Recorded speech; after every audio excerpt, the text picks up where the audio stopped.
just like honey, sweet to taste on burning lips. Warm and out beneath the water, feeling icy fingertips.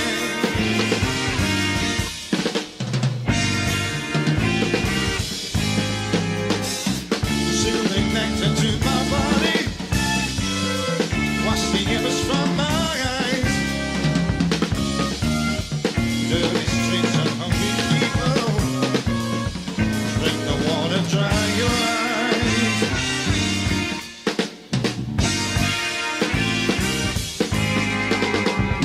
First one look at the reflections, listen to the music made. Drinking water's ease the mind, thoughts of you begin to fade.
Get yourself together before it's too late.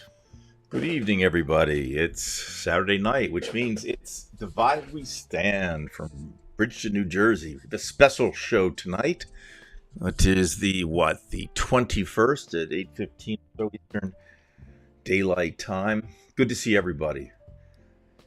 It took a while to get everybody together, but we have a power-packed show tonight. And we want to thank Sandy for getting me an important email address, so we really appreciate that. So again, it's great to see everybody, and if you're new to the show, please consider subscribing. We are not monetized, we just would like your subscription, and we are also on Facebook. We have a group called Divided We Stand. We consider this extremely important because we could lose everything in the future, folks, and it's time for us to get busy. And it's time for us to get busy tonight on Divided We Stand. We have 4 people, including myself, on tonight. And that would be our David Price, who's a bit under the weather, and he's here with us tonight, and I really appreciate Dave showing up. We also have a new guest, but not new to Divided We Stand. That would be T-Bone.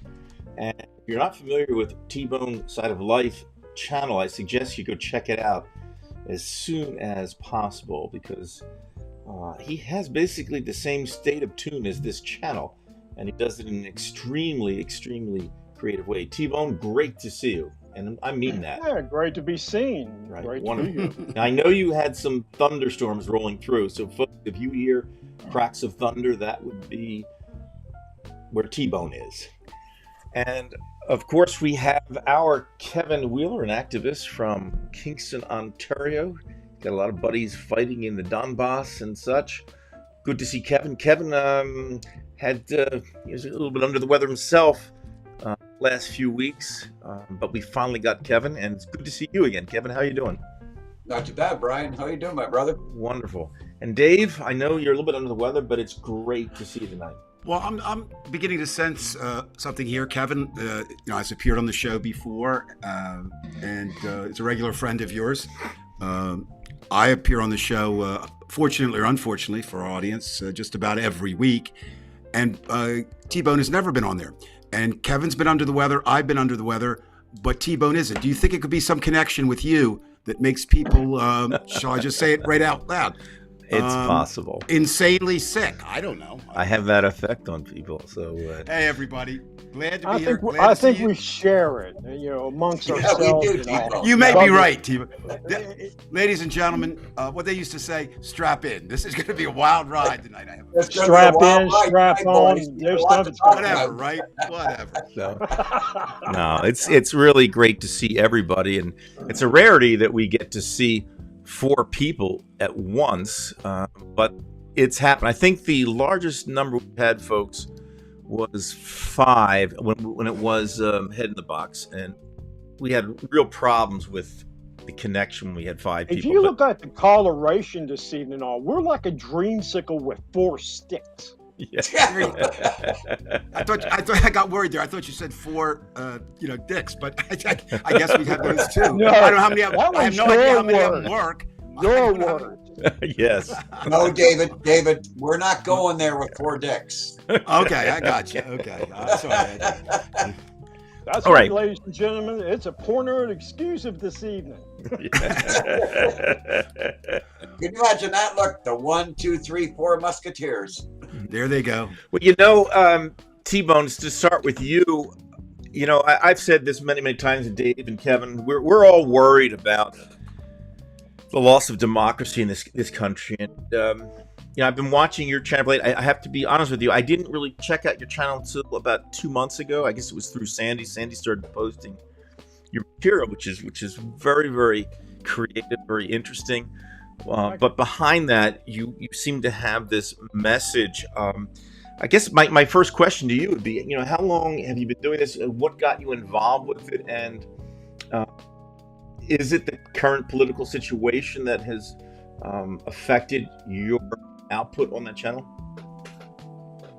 What really started onto the channel and really got me motivated behind it is during the studies of good friends that I associate with online through Canada and Europe and even Australia, and we got chatting amongst ourselves. This started off a while back with Google Plus. We all remember the disaster that was, and that's what started, just doing more studies into social collapse. So we started discussing amongst ourselves, and then I just got so just overwhelmed from the questions of what's going on here in America. You got me, what's going on here? Oh, how do you all perceive this? So, well, we see what some other civilizations is known of the social collapse. We're seeing this. I'm like, okay, do tell. So that what got me more involved in doing this, and then trying to put the time and the effort behind it, even on my small little non-existent channel, to actually spread the word out there. And not just only, I would say, our democracy is at stake now. It's basically we're seeing failure because we still get it in our heads of it can't happen here. We're too big to fail. How's that working out for everyone? It's not equal. I mean, there's no other way to explain that. I mean, but I try to go into depths to it. Now, some things come to mind right off the top of my head. And as pretty much like your channel name, we're divided. There's nothing that really drives us as a whole anymore. Okay? But we got to stop saying this, it can't happen here. It is happening. All right? There's no other way to put it. But it is happening. I mean, in our day and age of politicizing everything, this is not helping. This is hindering. Okay? I mean, I've talked to quite a few people and asked them what were some of their main concerns, and nobody can agree simultaneously what the problem is. I mean, it's easy to blame, political sides on this. I said, no, it's more involved. If you really look at it, is we're not invested in no more. Okay, investing in the people, it comes all around. The lack of investment in anything that has really just drawn us out to where we are now. I mean, right now, I do see the collapse within our society, and there's no cooperation whatsoever. We can blame whatever political sides we want to blame, but we have to look within ourselves. Start from there. I mean, we don't have no belief system. Now, some people might get just agitated with me saying, hey, you know what?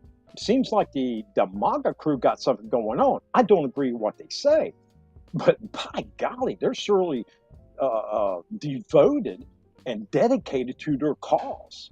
And that's alarming. You've got the minority of us Americans for the majority of us Americans and willing to do whatever it takes to take rights away openly and do this. What do we got over on the progressive cause here? I mean, there's nothing to stand for there. I mean, all they want to do is argue amongst themselves about pronouns and wokeism. And I'm like, why do you want to make it that more complicated? Because don't have nothing to stand for. Are we in agreement? T-Bone, we have it here in Canada too. I understand what you're saying. We have it here in Canada too.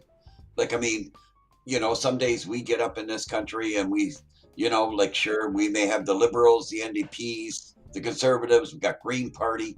We have so many different government aspects in this country that who do you vote for? Like, everybody always comes out, they always come out and say, we'll give you this, we'll give you that, we'll give you this, we'll give you that. Once they're in power, it's almost like, oh, guess what? Well, 6 months later, it's a whole different story. They just want to get into government and that's it. We're the low guys on the ladder, right? We're the low guys on the ladder. If you're not a millionaire, we never even made it to the ladder. That's the thing of it is. How low can you go? Hey, yeah. We're lowering the bar. They threw that bar out a long time ago. You're kidding yourself. Well, I think I've been convinced because in my way of thinking, Kevin spoke for Canada, T-Bone spoke for America, and I'm just going to leave and just go away because they're absolutely right. And I think that's frustrating. I mean, I love that. I don't want to argue with people. I don't want to. It comes down to, I mean, listen tonight to this show, and I'm struggling with one idea. It's a main idea that I've always struggled with. Oh, two, actually. One is, I guess, working with words all my life. I think words are still important. Of course, it's how they're used and who uses it and who's listening and who's not. But I always thought that, maybe you could sit down. That's gone. That's gone. Words are, they don't mean different things to different people. Words have an importance, Dave. It's just the meaning gets taken away from them. And that's what I'm saying. You're exactly so much, and that meaning's gone. You're absolutely right. And the meanings are different. I'm toying with an idea, and you guys will be the first to know, of doing a separate little thing for my, I don't know what I call it. I call it a project about the idea. I've been doing a lot of, and I hate to say research, I've been doing a lot of reading, okay? I mean, research is a little bit heavy for that. But looking at the past situations, and what I've really determined is America has never been united, okay? Never. Possibly, as we said on the show, maybe a little bit in World War II, but even there you had the pacifists, you had a lot of pro-Nazi beliefs, you had Franklin Delano Roosevelt breaking the Constitution by interning. I mean, so it's never been, but this just seems different. So when I was working at the museum, I would ask people, because, I was there 2016 to 2019, what do you, and almost all of them said, well, yeah, but we know, and I think this is a valid answer. They said, but we know how those things ended. We don't know how this one is going to end. And I think that's the problem. Three things I'll talk about later, but I'll introduce them now, or I hope to talk about later, is okay, so what makes it different? Number one, I am fearful that a constitution written in the 18th century cannot govern a country in the 21st century. Now, I know that we've had 20 some amendments to that constitution, but right now we need to make a lot more. And as polarized as we are, there's no way that I can see we're going to make them. So that's one. Secondly, my business, or my former business, and certainly what we're involved in right now, mass communications, nobody ever envisioned on any of the founding fathers, no matter how bright they were, and some of them were very bright for their times, the idea of 24/7, 365 newscasts with no fairness doctrine, being allowed to say whatever they say, and the money involved is not going to change. That money is too great. You're not going to see Fox News tomorrow become news. It's just not going to happen. You're going to see more OANs and Newsmax. Fox News has never been news. Correct. They've always been classified as entertainment. But some people still say, oh, well, they're actually telling the truth. You know what? Fuck! When did that We start? don't. Oh, come on. T-Bone, I agree with you. Fox News in Canada, to us up here, is like a shit show. Well, it is. But here's the problem, guys. Think about this. So Fox News got sued a couple years ago, right? I don't know. Was it Bill O'Reilly? Anyway, it was one of their guys in the network, and they testified on the stand, so it's on the record, that they are not a news show, that they are entertainment. And the reason they said that was to get away from any idea of charges against them being, breaking any laws on the news side, because entertainment is a little looser. But the American people, and I'm sure you all know people, believe if you say it's news, it's news. Now, the third thing that really bothers me, and you put such, I think you just kind of spoke it as well as anyone can, T-Bone, but I'm going to say it too. The right, the extremists, the insurrectionists, the terrorists, the Trumpians, whatever you want to call them, they are united in what they will do. Now, you say the bar is gone. I think they buried the bar and will never find it again. That's how far gone it's gone. And I agree with you on that. We just got to figure out whose ass they buried it in. Well, I don't know, man. I don't have an idea. Now, we all have ideas. So you have those, but then the liberals, which I consider myself a uber liberal, that's how I describe myself, but with a little bit of realism in there. The idea of it is, you're exactly right. We fight over things amongst ourselves, and if we don't get together and vote, I hate to say, you have to look at which side is better. Okay, divided we stand. Do you want the Trumpian form of fascism and authoritarianism, or do you want the disheveled, not perfect, certainly side that Democrats have? And I think what I would suggest people do, and this is just something I've been suggesting recently, is just look at the pictures of those elected officials in national office who are Republican, and compare them to the elected officials that are Democrat. Now, you're going to get a real interesting picture. Tim Scott is the only black. It's so obvious too. Yeah. And then put that in perspective of what's going on. I think it's, like I said, the other, and I've always thought the other thing that bothers me overall, I mentioned the words and how they're being twisted and used. And the other is, I have to admit, if I were being honest with myself, I have to admit that prior to maybe 2015, I didn't think democracy was as fragile as it was. I didn't say it couldn't fall. I didn't think it could fall this quickly, this easily. And it's falling quickly. It's falling. Oh, that's what people need to understand that. That's the point. We're trying to focus on it tonight. How quickly this is happening. Yeah, and then sometimes the last thing I would say on this, for now, is that I understand why people fear. Yeah, fear. I understand why people fear, but I also understand why they feel powerless. Okay, I was watching last week. I was, living in DC, you get a little different perspective up close, maybe that's, of what's going on. And there is such a thing as the Beltway bubble, so it's not really real, some of it. But I was on Constitution Avenue watching, depending on whose crowd counts you use, 10,000 maybe 12, maybe 15,000 supporters of Roe v. Wade walking up the street. And of course, one of the new chants, I don't know if you guys have had a chance to be at any protests recently. Not new, but new for me. I mean, I started in '68 on the street. So what does democracy look like? This is what democracy looks like. What? Right. Well, on one hand, that's true, watching that crowd, right? I mean, you had every kind of person you could have, every gender identity, every age, from babies up to, I was with two women talking to them who were in their late 70s, who's been protesting since birth. But the idea of it is, yes, it looks like it. But now, the democracy that we see coming back from Congress, coming back from the Supreme Court, is not what democracy looks like. So what happens when people finally realize, or come, and it may be too late, oh, wait a minute, and we could all quote statistics, but what is it? Somewhere between, I've seen all the way from 65 to 90, all above 50, support some aspects or all of Roe v. Wade, and yet 5 judges, it appears, if Roberts can't convince one not, and don't get confused, American public, Roberts wants it gone, but he wants it gone incrementally because he has to protect his name in the Roberts court. Right. If they can somehow do this, and that, I was thinking about that, what happens when these people do realize, and I'll be talking later tonight about a Department of Homeland Security warning that addresses that very issue. So, all right. I feel really lost, not to be rude to Dave or to my brother Brian, or T-Bone. See, I'm Canadian, so a lot of American politics we don't deal with.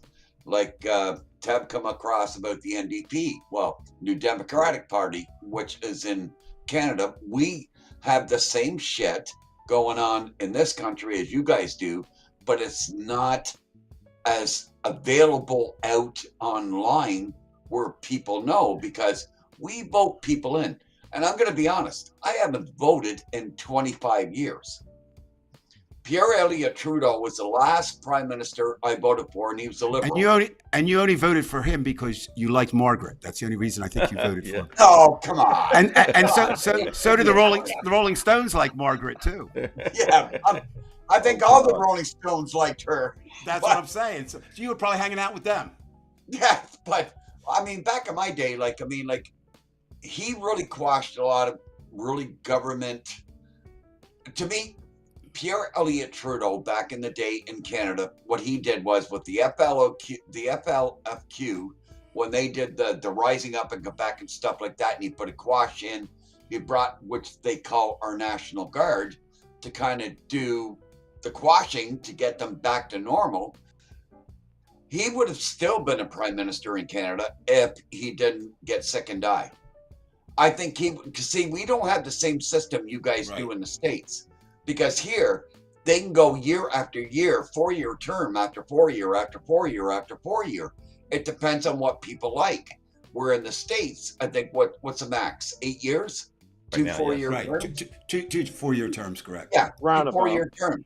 Here, they can go as long as they want in Canada, but it depends on the people to vote them in. And I mean, when Justin Jr. got in after Senior went out, there was a big gap between Senior to Junior. They went in, but they went up. Junior got in on his father's coattails. He did, because everybody liked Trudeau's back in the 70s. Now they're going to kick him out.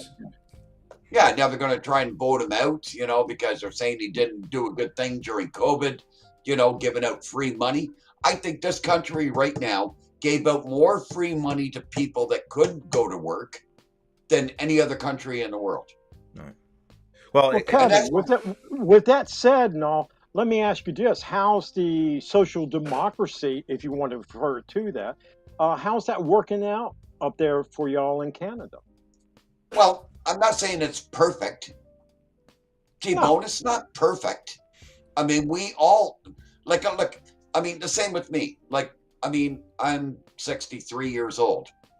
When I went on COVID, when I had a major heart attack, 9 days after COVID hit, March 25th, Well, actually, Wow. COVID hit March 16th. 9 days later, on the 25th, I had a heart attack. I had to go on CRB, which was like free money from the government. I went on it, but I didn't know. Nobody told me I had to pay taxes on it. This is the first year I had to pay. Last year was the first year I had to pay taxes in all my life. You know, like, I mean, sure, free money's great, but the government didn't tell us that you had to pay taxes on it. Well, then it's not exactly free money, but it's available. No. Right, We and don't- that's the important thing. We It's barely available. get that in our programs because here in the States, they can't get past the word socialism to even talk about democracies. Like, if you combine them, it can be quite delightful if you want to put it Oh. in terms of a mixer.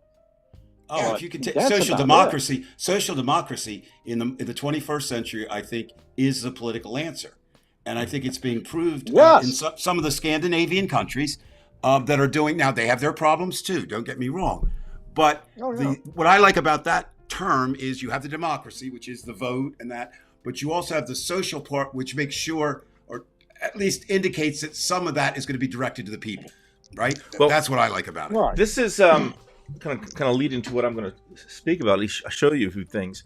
You mentioned social democracy. Now, we know Fox News and the right, Newsmax, OAN, they like to twist things and immediately use these buzzwords like the communists and the socialists.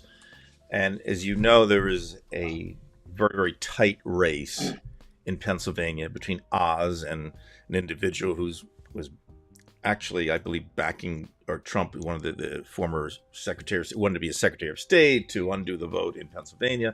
The Democratic candidate in the future for Senate will be John Fetterman, who just had a stroke, by the way. Yeah, who just had right. So You know, that's- 6'9", former football player who went actually to, I think, University of Connecticut and Harvard. And he has been called a socialist by the Republicans because they're afraid of him because, first of all, he's very imposing in his size. Let me see if I can give you a quick... I should be flat out horrified of the man, but God, I'm kind of concerned of what even 52 years of age and brought on a stroke. I Well, that's- guess politics will do that to a person. Just saying. It may. I mean, we're not being facetious there. I mean, it's pretty bad if you're in politics. I mean, it's bad enough we're out here fighting for what we believe in, but can you imagine being in there? Yeah, he's a big guy. There's John Fetterman, real good guy. And like I say, he ran for the Senate, I believe, back in 2016, got like 20% of the vote, became the lieutenant governor, and then eventually he obviously eventually just recently ran in the primary, won easily, even though he did have that stroke. But the Republicans have been going after him, calling him a socialist. And here's this point. We're all four of us are talking in a liberal, almost a social democratic way, at least for the things that we're interested in. Sure, Kevin, yeah. of course, with money, healthcare, and Kevin's been on the show talking about healthcare before.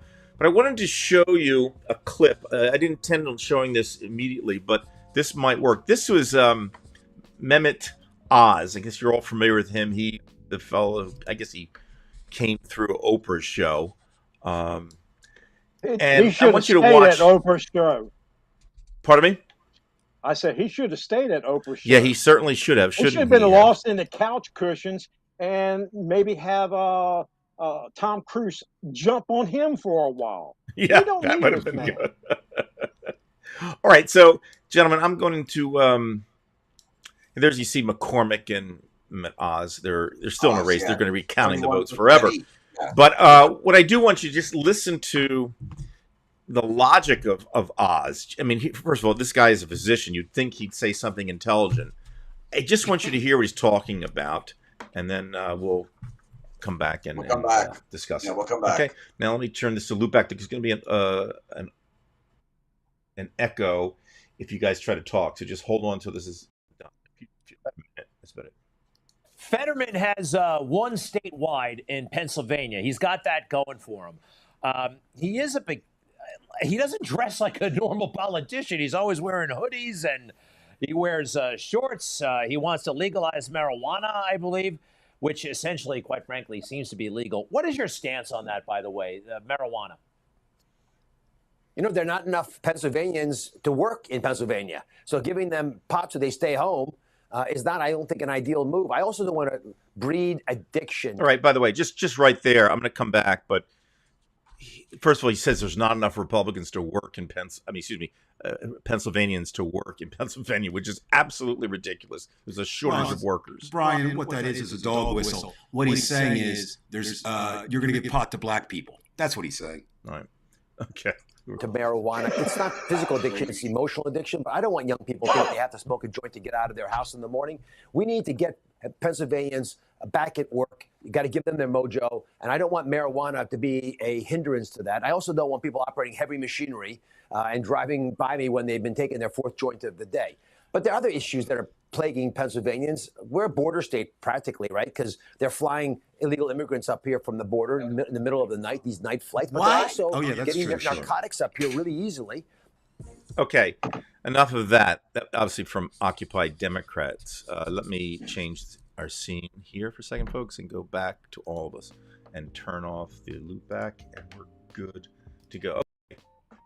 Who wants to start? I mean, it's just mind-boggling what he said in his response to that question, whether it was the marijuana, the employment. Let's ask Kevin's chair there. It looks like he wants to start. I think it's a bathroom break for Kevin. Kevin went to get some recreational herb for a second. I was wondering, it's like, man, he couldn't even tolerate us. And the three of us had to sit through this? Well, you know what? That's not as far as fair. I'm concerned, one of my favorite movies, because it was one of my mother's favorite movies. She always insisted that 1939 was one of the great years of movies, and she would say the best. And I agree. You'd Gone with the Wind, and we see all the flaws in them now. Wizard of Oz, and the list goes on and on.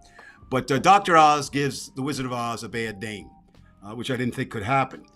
Maybe the man should have stayed behind the curtain. I'm just putting. Well, that out. I think you got a point. The other thing that I worry about, knowing the American psyche, is you put doctor in front of somebody's name, and all of a sudden they're an expert. Well, that may well be true, but I don't think it is. But also, it doesn't mean he's Welcome an back expert. to hell, Kevin. I'm old. My kidneys. We miss you. Oh, We was about to send no. Spirit Airlines out for you. I got all you guys beat. I'm the oldest on the show. Remember that. I got 70 years on the planet, so I'm the oldest. Dave, it's not a competition, my friend. Oh, it is. It is at the end. Yeah, it is. It is at the end. Race to the grave.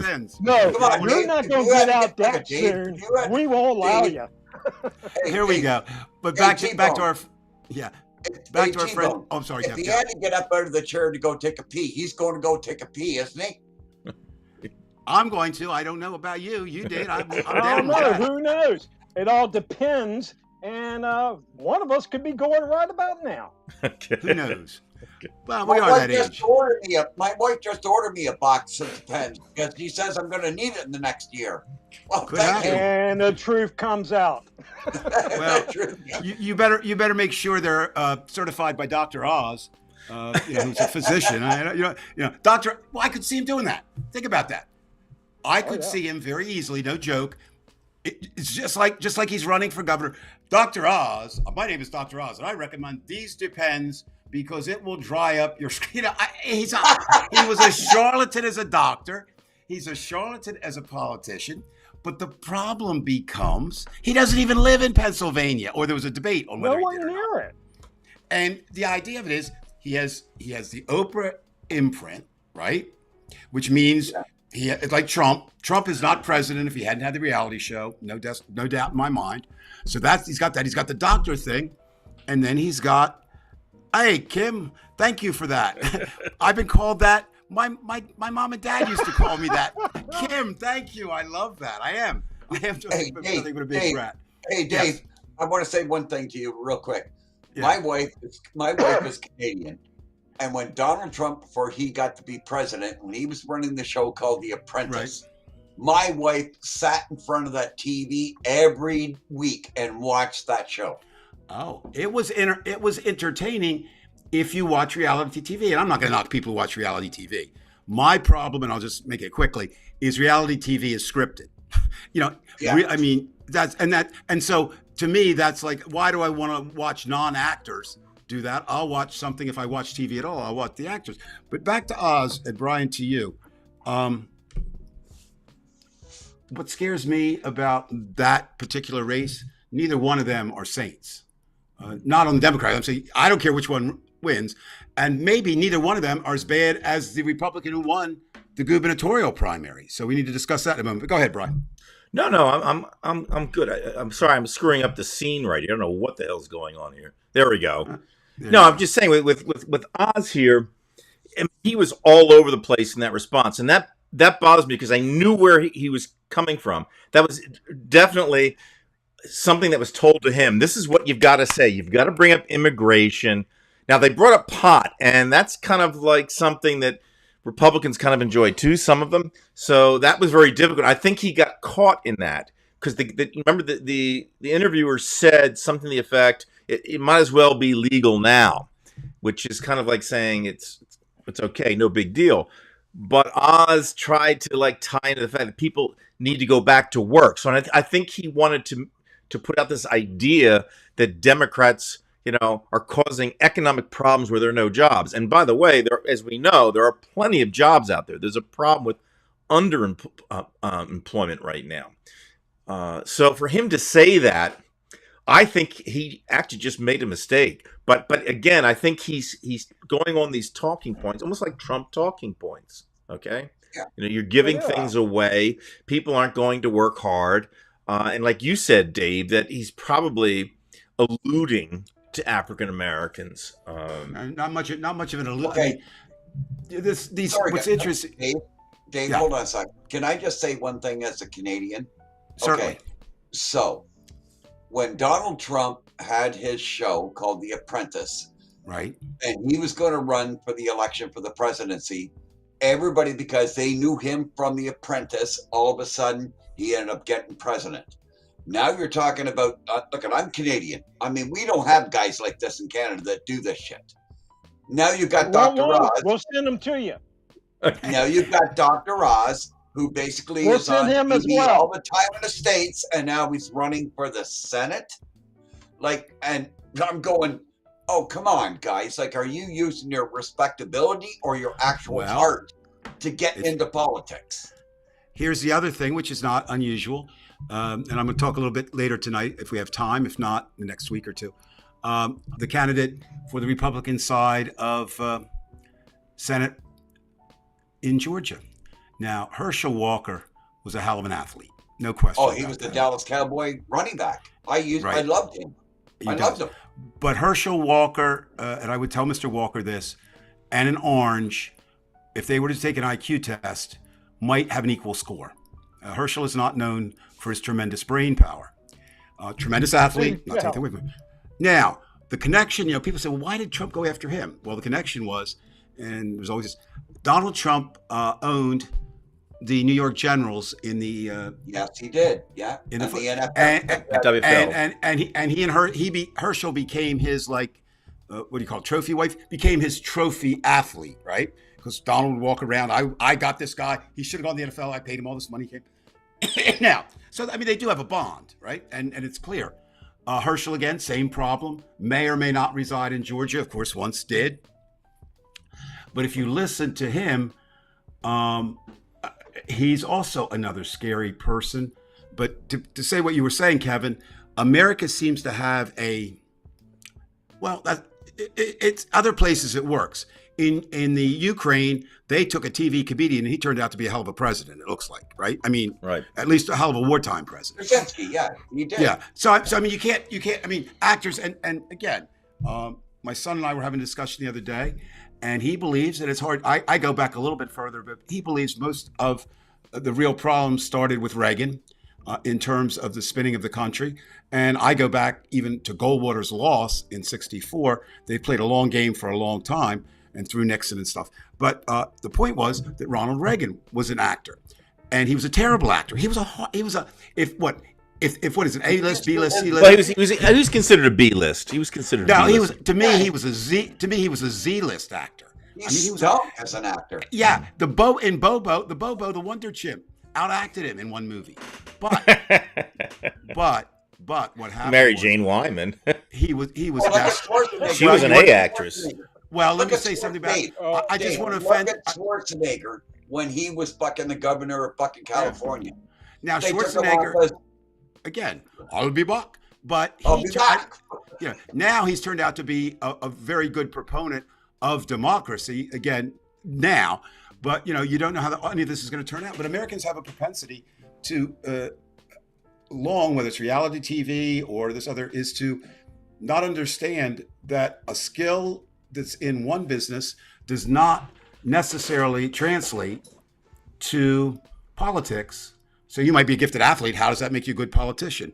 I think it actually works. I think it's actually somewhat counterproductive. I do, because an athlete, just my thoughts. But then the other side of that is Reagan, however, was destined to play one role. He was destined to play not destined, but he assumed the role of president, and he played it damn well. He really. Right. I'm not talking He about him did. doing it well. Who I'm talking said about that wasn't acting there? I mean, that's was the way acting. I look at it. It that was just completely acting all the way that was through. that was his greatest role, because actually he made you Greatest? feel good, even though you were looking at, if you broke yourself away from that feel good, Morning in America, if you look at what's happening, you say, oh my God, but a lot of people, I can't look, life's hard. People have all these problems, and I don't think they understand. I don't know whether it's lack of civics, I don't know, but I don't think they understand how important government is to all our lives, every day, every hour, every minute of our lives. Right. because they make or break our lives. Oh yeah. The other thing is, Yeah. they have a definitely. tendency to They blame. Now, make or break our lives, because if they break it, we're screwed. and If I'm they going to make say, it, we live happy. this week I had another experience that kind of made me not rethink, but made me think about it. We do have a car, 2003 Matrix. We're going to run it till it dies. We don't use it much because we're in DC. We have public transportation and walk everywhere. But we do keep it, and I looked, I said, oh man, it's down to a quarter of a tank. I'll go get a tank of gas. It's only a 13-gallon tank. And I was a little bit under a quarter, and I paid $55 for gas. You And I'm paid thinking, what? You heard me. $55? Yep. That's For- right. Are Here you- in America, Oh, gas my is an God. Are investment. you Don't know shitting why, me? but Now. it is. Now, so if I had to work and drive that every day and a commute, and I'm looking at that, and then coupling that with food prices, the way they're going up, you have to blame somebody. Now, who do we blame? The blame always rests on the CEOs, the boards, the oligarchs. They're record profits. But however, most people are blaming the president. Okay, can I say just one thing real quick? Absolutely. When you said to me that it cost you, what was it, $35? $55 for 3/4 of a tank of gas. I had a friend Regular- of mine here. I had a friend of mine here in Kingston. He's got a 30-gallon tank on his car. It cost him $270 to fill it, because we're paying $2.25 a liter, not a gallon. Yeah, not a gallon, We a have liter. Yeah. 4.5 liters in a gallon. So We figure need to that take, out in the long run. Brian, we need to take, now, this is not a joke, but I mean, I'm serious. We need to take Kevin's little information right there out, because that's very useful to convince people that it's not just Joe Biden. They're not Right, gonna but it believe doesn't. My point is, it doesn't matter, Dave. That the Yeah. way this gets back into the propaganda. That it doesn't even matter that yes, we know that this inflation is occurring all over the world. This is essentially a propaganda machine that has effectively True. fomented the idea that everything that Biden does is wrong, and everything that you and I or Kevin or T-Bone says is wrong. Okay, it's just confirmation bias. One person telling another, "Oh, it must be right." My point I'm trying to make tonight is, I think we all agree that we're losing our democracy, and as T-Bone said very, very quickly, is that we Fast. have to understand that. And we have to get our asses moving. I don't know what. I mean, this is one thing you do. You first have to get mad and say something and communicate it at the very least. And then you get the ideas going. But it has to be done now. And it's not some crazy thought. If you remember, this is for all of you. When I first thought of the idea of divided we stand, there were many people who would not even joined the group because they didn't like the phrase "divided we stand." Because even John Melendez, Stuttering John from Howard Stern, he briefly commented on something that I commented on his show, and he said, "No, divided we stand. It's united we stand. That's the way it goes. It's got to be united Wow. we stand. It can't be." Brian, you can't be united because everybody is different. Yeah, exactly. And I like I mean, said, I wouldn't even yeah, say I wouldn't even we say all it on my channel. I would say America or Americans, but I have even yet to even say the word United States. Tell me, how are we united? Are we united because we're hurt from the pain, the anger? I mean, if you look at it, if you agree or not agree, we're just a bunch of angry little narcissists right now, and we can't pull it together. But we're sitting back, we're watching 30% of us as Americans seem to get it together in some crazy sense and want Right. to rule over the top of Right. the rest of us. Well, I guess we do have a right to be angry, but understand we need to learn to start cooperating, but we got to have something to motivate us. We don't have that motivation. Well, even a war in You're Ukraine right, doesn't seem to T-Bone. You motivate are us. actually right, brother. No, we I'll tell you don't. right now, you're right. See, here's what I'm saying. Look at Russia. Russia was always the bad boy, and it is the bad actor in this situation. Still is. But even in this situation, I believe the Republicans are very fearful that anything that seems as positive for Biden is negative for them. Ergo, look at what happened last week. You saw McConnell and a host of Republican congressmen and women, including from Maine, Susan Collins, there to Yes. shake their hand with Zelensky. Even on that, they might say that we're together. And even, by the way, 11 senators went against aid to Ukraine. So there's, even when you have an arch enemy, a bad actor, a horrible actor, they still are not going to give him the break. They're really not giving them the support that we're all supposed to give each other during these times. It is not there. Look, already, just this week, they want to keep all the borders closed because of quote-unquote COVID. I'm talking about the Republicans. There was a Republican, let me see if I can show. Now they're concerned about COVID. Right. Let's. Where were they in 2020 on that concern? And then anybody that openly states that it's over, that's bullshit. Right. Let me COVID- let me show you that here. That's exactly what T-Bone's talking about here. It says, look, COVID restrictions for migrants at border cannot end yet. Judge rules. Now, they know damn well that has nothing to do with COVID. This is all about using that law, or that whatever Trump had said, It's another tool in the arsenal to make That's sure what that they're they using it stay for. over there. And this was, of course, a judge from Louisiana, which is a state strongly supporting Trump.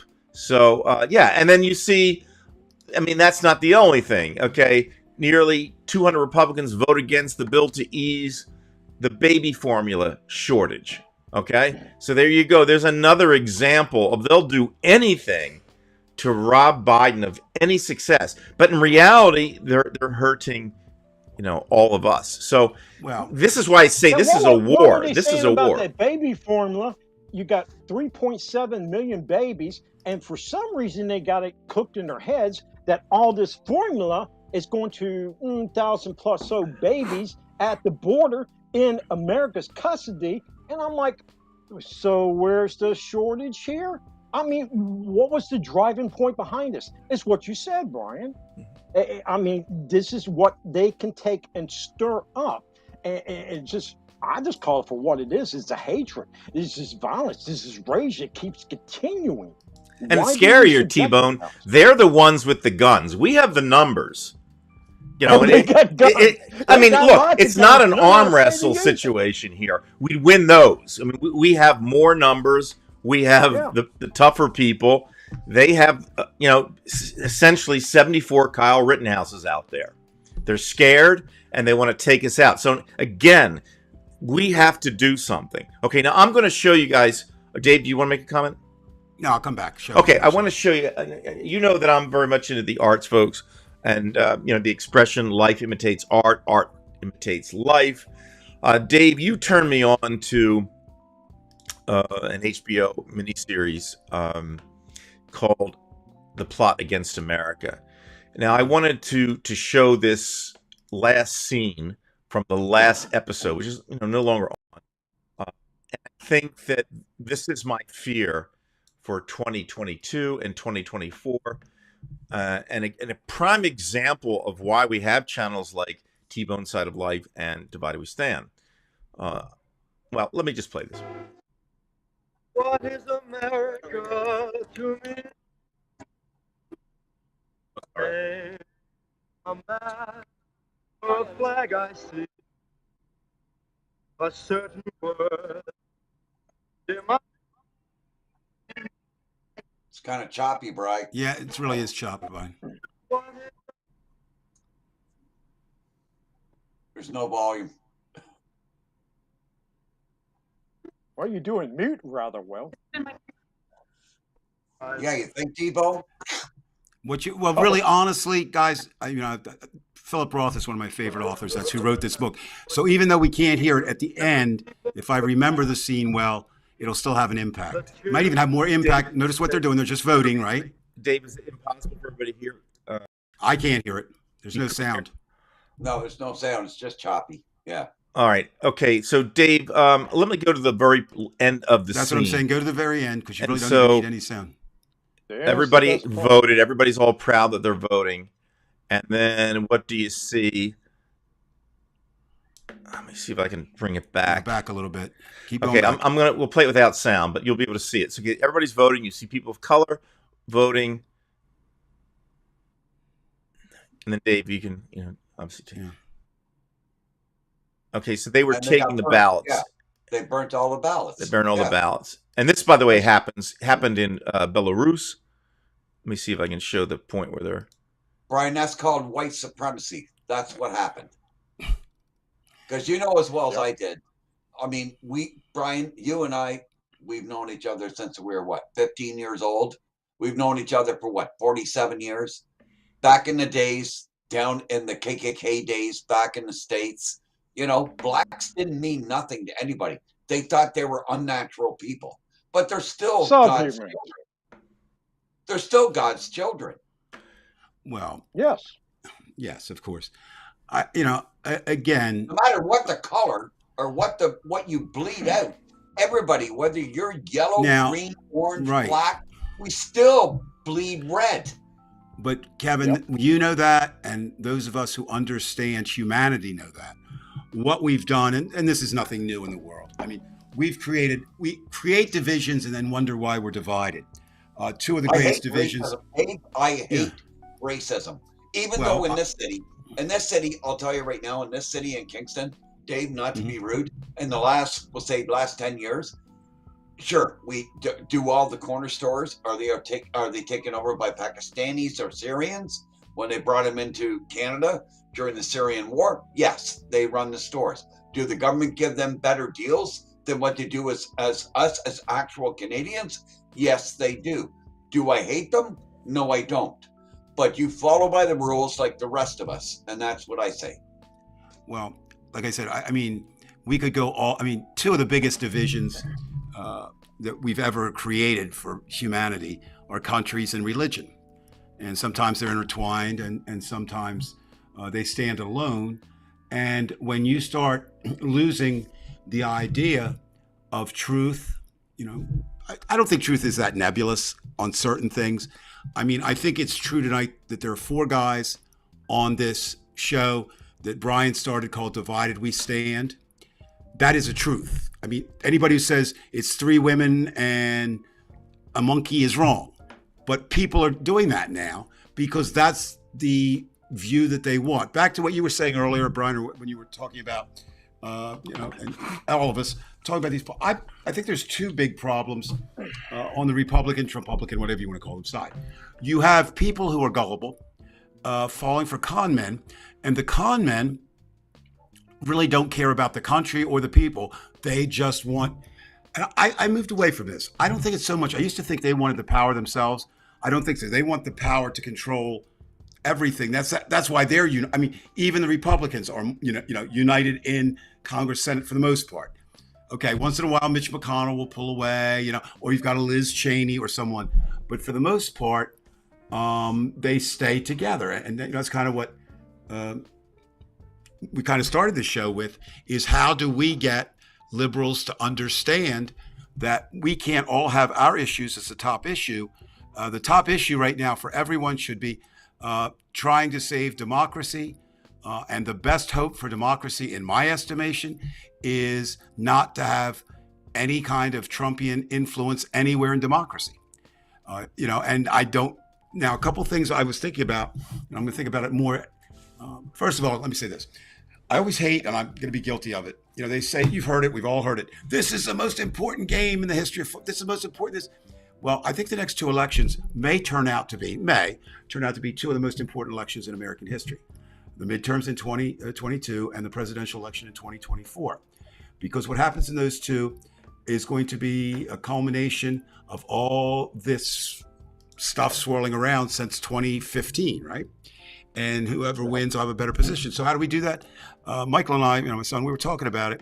And a couple of things I would suggest for people to begin thinking about. If you live in a state where it's pretty assured that the Democrats will win, any major races, but you have a little bit of extra money, I would put it into two states. The two states that I look at right now that are most concerning to me is the Georgia race between current Senator Warnocky and Herschel Walker. I can't think of anybody worse maybe running right now for the Senate than Herschel Walker, as far as ability to handle it. And then I would really look to put money into, or help, I'm not saying just money, if you know people, make phone calls, whatever you can do. I would look at the Pennsylvania gubernatorial race. Yeah. Right. Because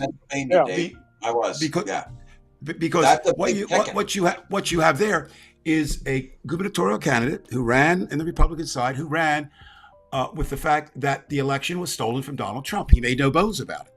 Now, the election was not stolen from Donald Trump. Correct. It was not.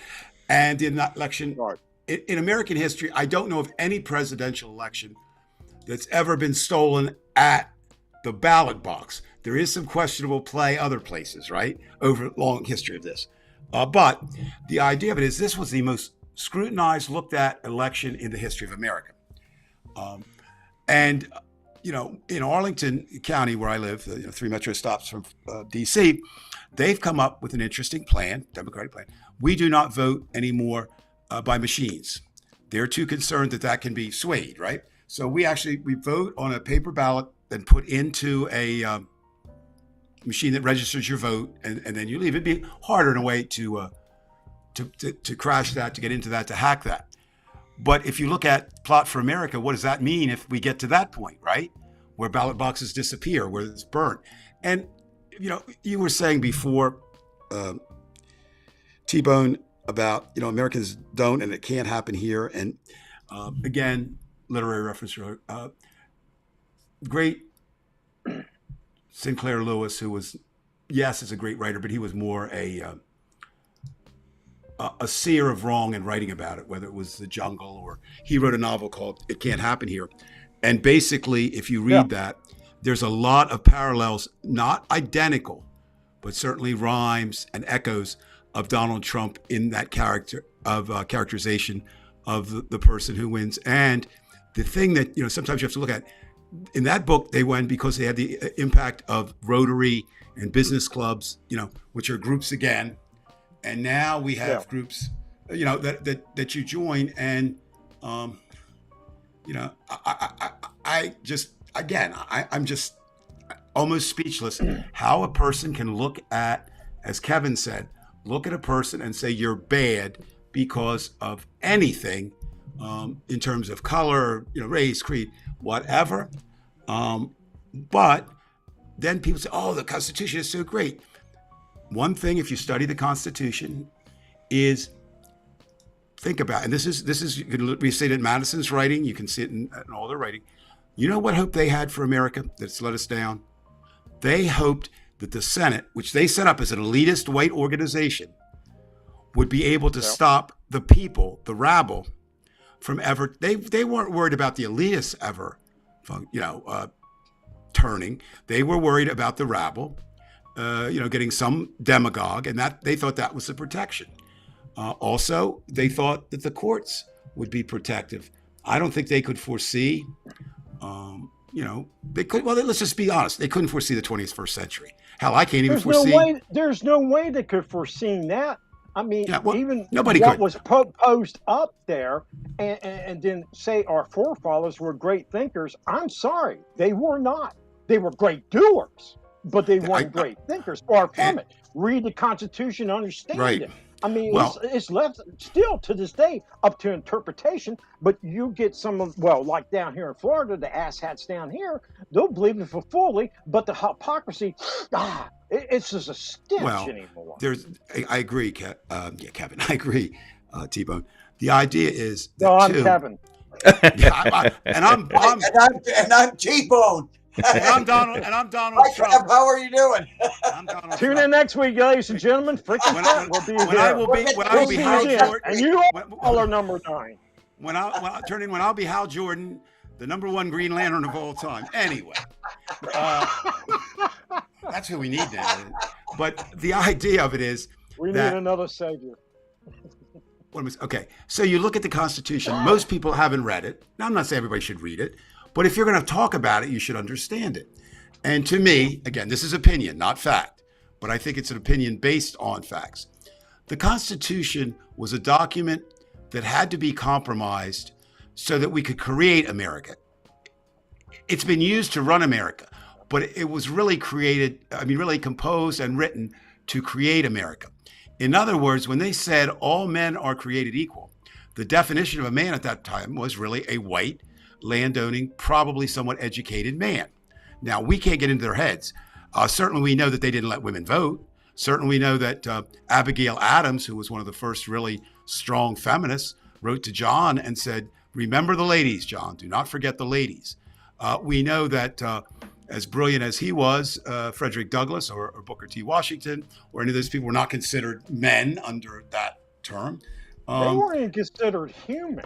Well, you're right. So part of the brilliance of America, I think, and I'm going to say was, because I don't know how good we're doing right now, was the fact that America? Can we question that now? Yeah. Well, I'm just saying, what I'm saying is we were able to seemingly incorporate, but we never went far enough. Do you know what I mean?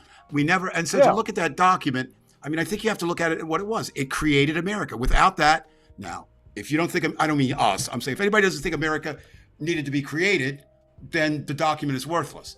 But if you believed, as the winners of the revolution did, that they need to be created, you had to make all kinds of compromises, because even with just the 13 colonies, there were all kinds of differences. The Constitution was pretty much the foundation for what we know now as America. And it's been built, torn down, tinkered with here and there, but it's still the cornerstone and the foundation. And for whatever reason, we still haven't really uplifted and built from that. It's an illusion that's really to us. See, that's really I think such an important point, that it is a foundation that can be built on, not adhered to as is. Now, I want to get back. I was talking a little bit earlier because, of course, book banning bothers me, and it's just this simple. No book should be banned, and nobody should be required to read any one book. That takes care of the problem, right? I agree, Dave. I do. You know, put all the books out there, and then in school, I mean, if somebody objects, and I had students and parents all the time object. If they objected to Huckleberry Finn, okay, I got that. We'll read something else. Not all the whole class, though. That one student. If they had religious objections, that's fine. Put it in the library. Nobody forces you. But part of that is not only my belief in that, but the First Amendment says the government shall make no rule prohibiting free speech and books. So now you have, for the first time, not for the first time, I mean, but now you really, before it was basically churches and civic groups and things banning books. Now you have government officials, the governor of your state, which I still, and I got to work on that. And thanks for just being here tonight for a number of reasons, but reminding me, I want to look into that. Like, I don't really get how a math book, I mean, I got to look at that and see how that is offensive, unless it says 3 African Americans went to the went and invested in. Somebody thinks African Americans can't invest. I mean, I don't. I'm being facetious, but I have no idea how. I mean, I see Well, how. so is DeSantis is kind of being facetious as well there. I mean, Well, I'll there's tell you, no difference. I'll tell you what's here's the charge, because you are really bright, T-Bone. So what I'd like you to do, find out for me, because I can't do it all now. Again, Michael and I, we talk about every day our son, and we talk politics most of the time, or a lot of the time we're not talking family. And I agree with him. We both concede that DeSantis is more scary than Trump, as I've mentioned numerous times, because he's smarter than Trump. He's also obviously able to sell himself easier than Trump, because when Trump sells himself, he's selling himself to promote himself. DeSantis, I'm not real sure yet what game he's playing. That's what got me about Trump, is the way how he perceived himself and how he presented himself to others. And I'm kind of taken back going, wait, hold on. Nobody remembers Trump through the 80s. Then I got thinking about the younger generation going, there's the disconnect. I mean, if they studied into him, I mean, he's a charlatan. He's always knew how to present things. When he first took office, I was kind of like, all right, I kind of get that. Because deep down, it's like, do we really want Hillary? But at the same time, there's the failure right there. That was a sign that should have told each and every one of us Americans, oh shit, this is not just a dumpster fire. I mean, we are loading ourselves into this voluntarily, repeatedly. And Judy raised an interesting point on the comment right now. See that with And, Judy, and yeah. Brian and I have talked about that before, Yeah. because we're both involved in education. Textbooks.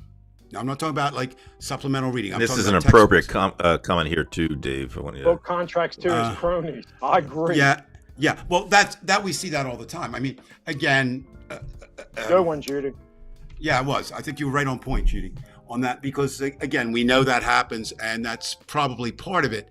But what happens is, to me, that's even a bigger con, because he doesn't tell people that. He tells the public who's voting for him, oh, I'm going to take this, if your son reads this, he's going to become transgendered in 10 minutes. Or, if your daughter reads this, she's going to become a lesbian, which of course is utter crap.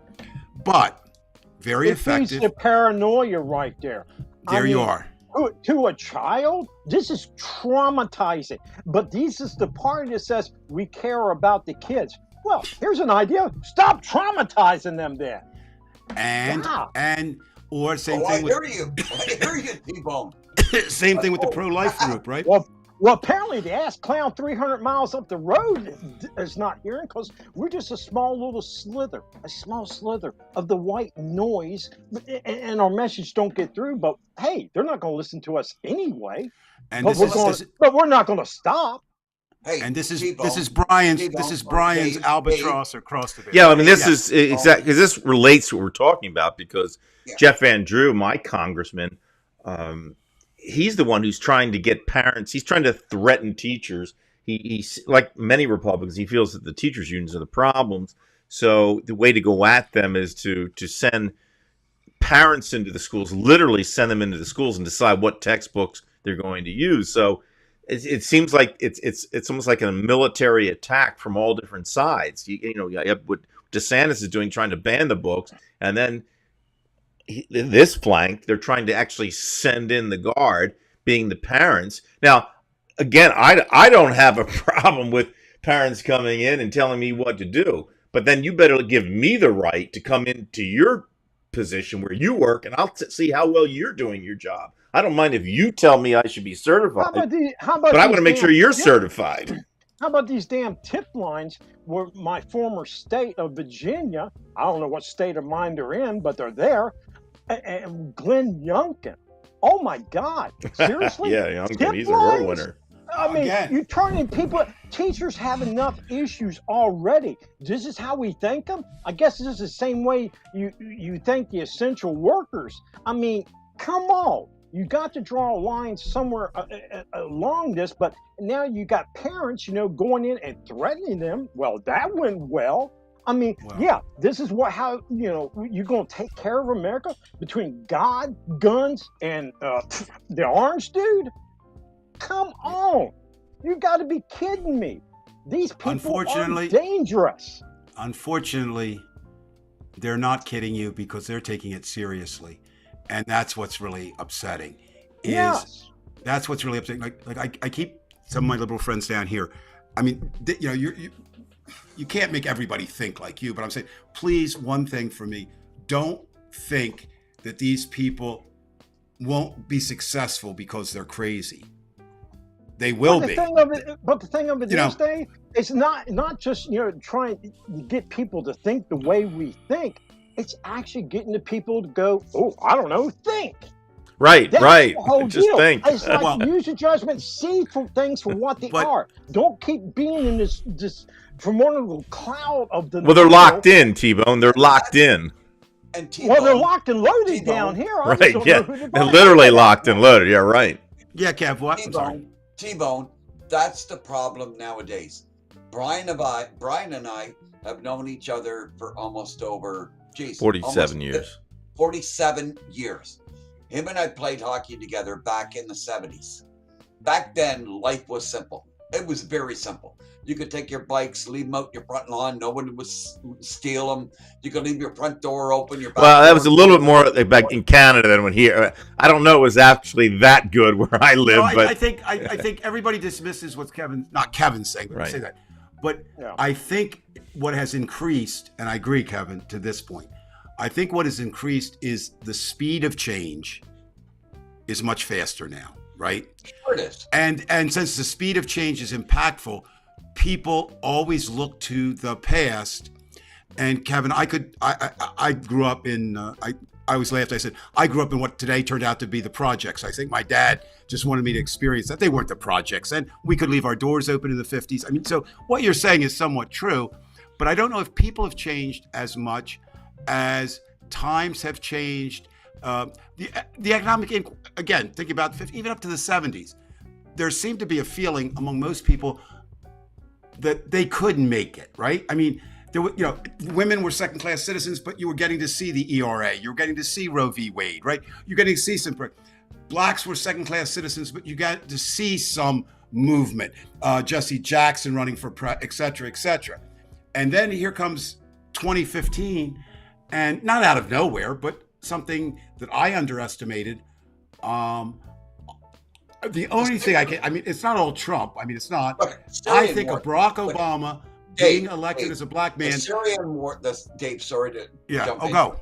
No, go. The Syrian war, when they had the war in Syria, right. We didn't have that many Canadian troops over there. I knew a few guys that were over there. I know the Americans had a ton of guys over in Syria. And I know that they basically brought a lot of refugees back. We took 10,000 Syrian refugees into Kingston at CFB Kingston, and we put them through our city. Were a lot of Kingstonians upset? Yes, they were, because they took jobs away and everything. But they're still human beings. They went through a part of their life that they couldn't understand. Talking about kids, I'm not talking about adults. I'm talking about 13, 12-year-old, 13-year-old, 14-year-old kids that have never seen a war before. Go to war and find out what it's all about. Kevin, go to war and find out. When you got shells coming over your head every night when you're in a tent, then people will think. Kevin, here's the thing. I'm sorry to announce this, but tonight on Divided We Stand, you can never be a right-wing Trumpublican. And you've proven that now because you have a characteristic that I think they have to lack before they can be one, and that's called empathy. What you're just talking about is empathetic. It's looking at the other. It's the old Native, American, which probably was never said, walk a mile in your moccasins. It's the idea of, and I think that a lot of people do see this as, a pie. And if you give this person a piece, then I'm going to lose my piece. But that's not how it works, right? No, I know. I know. And even if you do think it works that way, maybe you have to look at the people that have too big of pies. Now, maybe Jeff Bezos's pie is too big. Maybe we should take some of his pie and divvy it up. Maybe of course, his pie is too big. Just maybe. Just maybe, Just maybe. Can I go back to what T-Bone was saying for a second? Maybe we should talk about cake then. Because there you go. All the pie. T-Bone, you mentioned that at least people should start being able to think. Forget about trying to convince people, but just get them to think. And that made me think.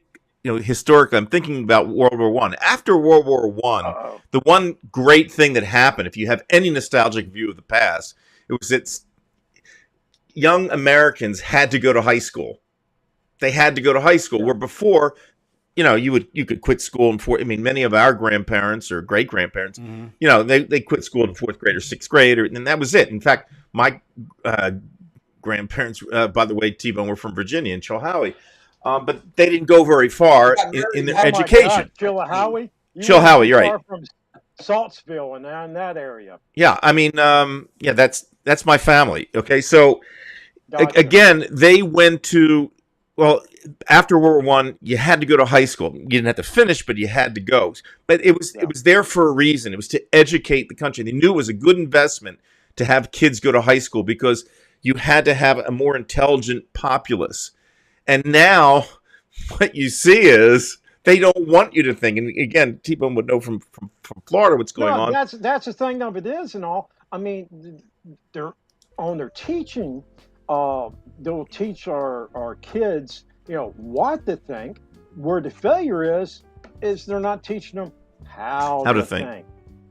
Well, they don't want that. And in the very thought of teaching them how to think, they will then say, as my congressman will do, a warning, like, danger Will Robinson. They'll use that and turn it into, there you have your communist and socialist teachers because they're teaching them how to think. Okay, well, let's look at what socialism is. Let's look at what the difference is between a socialist and a social democrat. Now, to a Republican, there's no difference. They just suck. Okay. Well, I think it's interesting. They do one thing and they get multiple. There's no nuance. Let's look at book banning for a moment. Let's look at book banning just for a moment. Okay, so a Republican politician says, let's ban the books. Who joins in? Religious groups automatically, right? Because they want the books banned. People who are homophobic or anti in that way. Racist, because let's not ever have a book about black Americans anywhere, even though it exists. And so suddenly but why I think they want to ban the books is, I believe personally, they want a dumb America because it's a lot easier. Fascism, authoritarianism, whatever I don't even know if they know what they're putting in, works a lot better if you don't have an educated populace. Or if you do have an educated populace, it works a lot better if you have the guns, which we've already you mentioned. intimidate them. And that's it, and bullying. And I think that's part of what's going on. And then you get like Judy's comment tonight, and so it does well. So we'll use DeSantis as an example. Okay. Another thing, and I'd really be interested in your take on this, living in Florida. But yeah, I'm not really living in Florida. I'm just residing in Florida. I got you. Well, you're going to, okay, I'll do it this way, T-Bone. You're going to sleep tonight in Florida. You may be going to sleep tomorrow or somewhere else. But the idea that I find here in a few fascinating, minutes, I might be going to sleep now. Yeah, that's true. DeSantis Hey, is T-Bone, come up to Yes, Kingston, sir. Ontario, Canada. We'll show you what life's all about. I would love to come up there, but knowing my luck, I won't be able to get over the daggone state, over the country border line here. Yeah. I can barely get out of this state. Well, T-Bone, we can't lose you down in Florida. You're our Florida connection. Yeah, we need all the representation there. So here's what I'm going to ask T-Bone. Well, your thoughts. unless I start promoting the word gay, I'll be around. Your buddy there, no, it's actually Brian's buddy, DeSantis. He is an attorney. Now that doesn't mean all attorneys are smart, but it does mean they have some limited ability or some great ability. Stupid. Okay, I agree. 100%. Stupid and should feel insulted. They should feel insulted. But no, the man he's not stupid. Quite brilliant. And also, it appears the people he surrounded himself with, at least as government, are not running the Ku Klux Klan. Now they might be members, but my point is this: I think when he took on Disney, I think that was a calculated move on his part that was brilliant.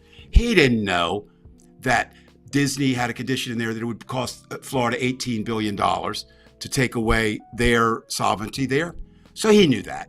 So look what happens. First of all, he gets props from people who say, see, Ron DeSantis, he'll take on the big guys, right? Secondly, Ron DeSantis is working on three things that people should pay close attention Right. to: at power, authority, and illusion. Just There you remember are. those three, and you could go from there. absolutely. And so he goes along. Then he knows he's going to lose, but that's not what's important. Now he can play the victim role because, see, I tried, but these That's people, and then he can say the Democrats are the ones who set, and it's like, I don't get how they got to be so good at being the bully and being the victim at the same time. But man, they are damn good at it. Yeah, that's they really really quite are. a combination. Dave, Victim and it's bully. the same. Yeah, I know. Bully and victim, it's the same thing. I know, Doesn't but if you're not paranoid, you're not paying attention. Yes, Veg, I would agree. Definitely, Veg. There's my man. But I agree of with course, what's the old saying? And look at Even- on here, Nina. We got a lot of Canadians. We got Trev, we've got today. Veg, we've got Nina, we got Kevin here. We've got at least Good 4 Lord. Canadians in the house. I love my Canadian friends, hey? Hi, Nina. I'm from Kingston, Ontario. Hey, by the way, we are going to I'm not gonna have. fault you for that. No I judgment. forgot to mention we are going to have a Give me a break. GoFundMe page set up for Kevin Wheeler because he lost his 4th TV after the Maple Leaf loss. Oh, He shut threw up. a brick at his TV again, so Yeah. If you're gonna get he upset, needs a new TV or a new What's- team. Kevin, What's wrong? Kevin. And you actually went back and started to watch the repeats of Games of Thrones and going, what the fuck is with that damn coffee cup? It's not even a it's not even a Tim Hortons. Shut. you know what? That is like whoever discovered that coffee cup, right? In that they are watching that show way too closely. They're Game of looking for Thrones. the Easter eggs. This is what's alarming. You look for Easter eggs in a series like that, but don't see nothing dead in front of you in Well, our that's own it. country That's to what's happening to us. Well, that's an My excellent mind's point. blown. And your point is well taken. I mean, nothing wrong with Kim Kardashian's butt, but I think there are more Why important are we issues. talking about Armenian women anyway? I don't get it. I mean, we sit back and we celebrate these billionaires and millionaires, and I don't care what the Kardashians is doing or what masked singers. Later on, I think that's just going to be full-blown theocracy karaoke anyway. I don't get it. Sorry, I don't. I agree get with you. The Kardashians. You know what I do think. I mean, the best I can come up with, and it's just a thought. So it's just this. I think so many people want to be famous or rich or beautiful or noted or that kind of thing, and they live vicariously through these people. And like you said, T-Bone, they don't realize that while you're doing that, your life is coming unraveled because of what's being. Everybody's seeking for the instant gratitude of it all. And I agree Right. with you, Trav. And I just social read your, media Trav. has I been agree. nothing but devastation. I mean, Oh, I you know. got to understand it. You got to really take it with a grain of salt here, if I even dare even say that. But I do not see nothing in a positive on the social media platforms. But it seems, it keeps the younger generation going, and they love it. But it's a distraction. There's no other way I can Well, put it. It's nothing but damn I'm white wondering- noise. I'm wondering because I live in an apartment building, 2 twin towers here, and we have a lot of young people, which I like in that sense. But if you get on an elevator with them, everyone, and not just young, but a lot of older people do, are on their phones, right? Looking, but not making phone calls, are looking obviously, at Twitter or Facebook or whatever they're looking at. And Yeah. it does make one wonder whether we're going to lose. Is that part of not just what we know, the fast kind of ideas that are put out there, and anything could be true. You take it, and you find what you want. But I'm wondering what that will do to human communication and human ability to socialize down the road. That ship maybe has already sailed, but I think it's something that will Oh, that affect ship's us. been long gone and sunk and forgotten. So about. my point becomes: does that add to? And I think that would only add to the idea of if you're not out. It just adds to the idea of the other is wrong, the other is different. There's not back. This is the way they know how to communicate with one another. No. But what really drives me up the wall is, as you said in the elevator, they could be communicating with one another. It's like we try to talk to people, to relate to Right. people. That's why we have our emails and our Gmails. But social media, you're always adding someone, never talking to someone, just adding them. I find that displeasing. But when you start bringing that, even to the family dinner table, God forbid, I haven't said it one in over 2 decades. Nothing but horror stories. But they're transferring this information. Now, you think the younger generation will have, some kind of respect for your own nation and the people within the nation? Oh, no, apathetic to one of the extremes that's going on. But yeah, I'm finding myself getting flustered again. Sorry, my train's starting to disconnect from the caboose here. Mine's on. I do want to bring up something Son for of your a guys. bitch. I'm not Yeah. going to comment on it. I'm Don't going to worry ask a about question it, T-Bone. You're doing When it- fine. Don't worry. when it's done. Okay, so this week, the Department of Homeland Security, which is in charge of Homeland Security, that's the name, Department of Homeland Security, issued a warning to all law enforcement partners that, and this is nothing new, but there are potential threats to the public and members of Supreme Court, threats of burning down or storming the U.S. Supreme Court, murdering justices and their clerks, members of Congress, and lawful demonstrators. And, AKA Americans. there you are, right? So now this is what I found interesting in this. And it goes on again.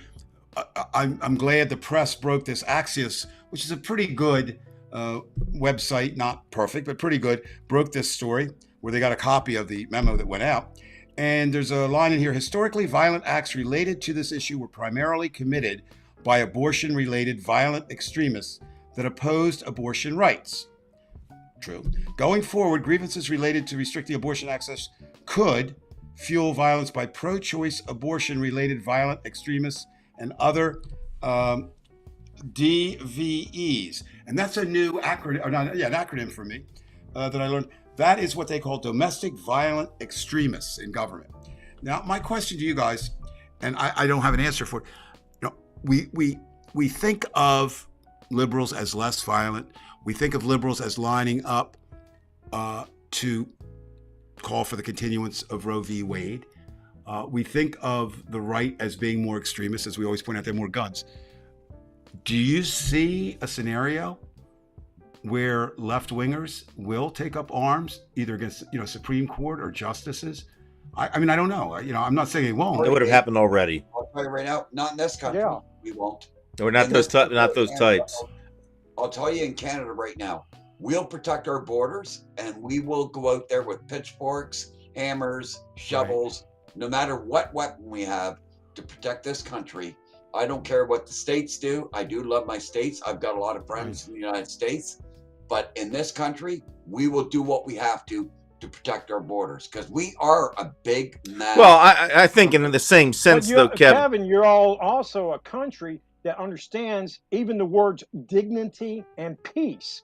That Sure we do. seems to be foreign Sure we do. here. And you're also I a mean, country- some of us People understand it always here. do it. Now, I will say this, Dave.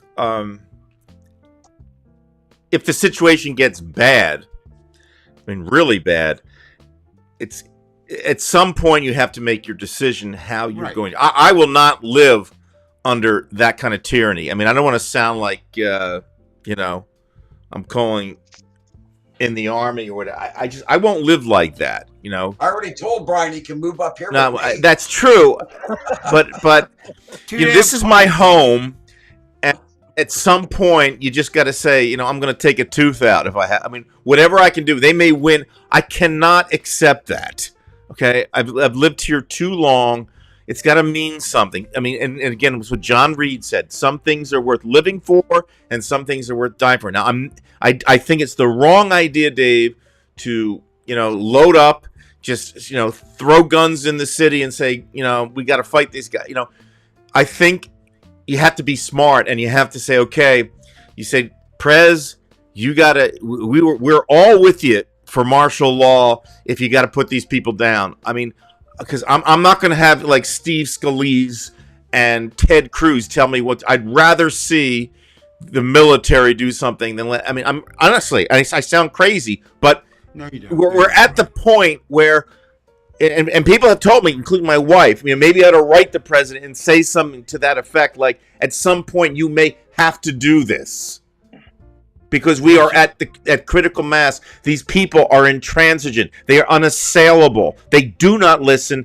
And as T-Bone says, they're locked and they're loaded.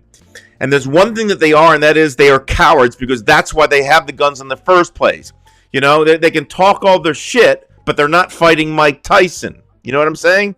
So my point is this. They're good at talking shit. Okay, right. They talk the shit. But when you have an equality to it, just like the Russians found out on the border above Kiev, they found out what the deal was when somebody else can point it back at you. And my point is that you take the military and you say, okay, you take your F-150 and your shotgun, and we'll bring the Abrams tank at you. And you know what they will do. And it's the very reason why they're not protesting and trying to take over the Capitol now, because they know who's in charge. Because he will bring out the National Guard. Because he will bring somebody out there to protect. That don't mean it's going to cease, though. But will Biden do that? I don't know. That's something you really don't want to see as the last alternative, as tanks in an American street. Right. You don't want that. Nobody T-Bone, wants that. No. Yes. T-Bone, I'll take you. I'll raise you that. We're not really worried about that in Canada because we don't have that many tanks anyway. Well, that's true. But Bring your hockey sticks. It's going to be wild. That's right. They brought hockey sticks. True. They can do some damage, but I don't know. No, you're saying, T-Bone. That's the last thing I want to say. It really does, and I understand the need for it right now. But whenever I walk by the Supreme Court. And I see that fence, 8 foot, pretty much unassailable. It'd be hard to get over that. I mean, you could, I guess, but you'd have a tough time. Or you saw give it a shot, Dave, and get back with us. If we don't hear nothing from you, we know you did succeed. Our condolences early. Yeah, Brian, but what happens? Brian, And then the opposite Brian, is T-Bone Dave. Yes. Can you tell me, in your own country, in Washington, why are there fences? Why do you have to have fences? Do you see that? Well, that one's to protect. Look, because we stuck at building walls. Yeah, that's true. I think. And how did Trump's wall go, by the way, since he's got the power? Well, it kind of blew over parts of it. Hey, this wall talk started back in the 90s. I'm like, man, deja vu. I've heard this before. Y'all couldn't figure out how to do 700 and odd miles of wall here? Hell, it'd take another 2 years to figure out what color they were going to paint it. Well, that's part of it. Come on. And you don't think if they really want to, they're going to dig. I mean, unless you're going to put the wall down 75 feet, they're going to dig. I mean, it's just. How can the American government? How can the American? I think that had a lot to do with the Republicans anyway, with that fence, because they want to make it look like. The idea of that wall and the structure. So how stupid can the American government be when the cartel goes underground and you're building a wall? Tell me that. Have you not seen? Well, let me say this, Kevin, to answer your question. Do you remember? I think it was in Canada too. At least it was here. It might have been a little bit before your time. There was a dance called the limbo. It's still out there. Limbo low. They pulled out a stick. Yeah. And there was a line in that song. How low can you go? Well, I think when you're talking about American politics and the Republicans, like Kevin said, ain't no bar. They took the bar away. It's all about, and you said it, Kevin, like illusion and image. Donald Trump was good at portraying an image of being a businessman. Now, in reality, he was a failed businessman. Why can you say that? Just last week or 2 weeks ago, they took the Trump off of a hotel here in D.C., and it will now be a Waldorf Astoria. If he were a good businessman, I guarantee you there's been more Trump failures, probably 3-1, than successes. But he's been able to have the image or the illusion. Same thing with the president. So what's the wall? You're right, Kev. You could dig under it. You could fly over it. There's a lot of ways to get around a wall. Historically, walls have not worked. Not in the modern age. Now, the Great Wall of China kept people out. But who the hell? I'm just saying that was when medieval times you had horses and not really. Yeah. And so it's just that's again an antiquated idea. But the other thing, Trump was basically trying to be a godsend president to say, well, we don't want the immigrants coming across from Mexico into the United States. We'll build a wall. The cartels have been digging tunnels for the last 30 to 40 friggin' years to bring their drugs across. maybe, They're yeah. never going to stop it. They'll never stop it, Dave. No, they don't really. They didn't really want to stop them, Kevin, because you could stop you